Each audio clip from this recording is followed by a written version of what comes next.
ওমা টিফিনটা দাও, দেরি হয়ে যাচ্ছে তো। দিচ্ছি, এ নাও, যাও, টাটা।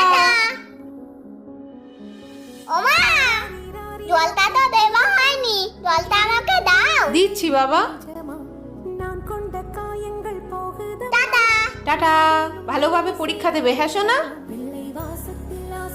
কিন্তু মা তো সব কাজ বাঁ হাত দিয়ে করছে, মায়ের ডান হাতে কি হয়েছে দেখি তো।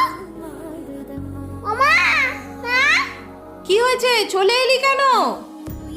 বল। মা তোমার হাতটা একই তো। এই তো। এটা না ওইটা। মা তোমার হাতটা কি করে কেটে গেল? ওই একটু কেটে গেছে বাবা, আনাজ কাটতে গিয়ে। দেখেছো বন্ধুরা, মায়ের হাতে ব্যথা থাকা সত্ত্বেও মা সারাদিন আমাদের জন্য সব কাজ করতে থাকে। লাভ ইউ মা।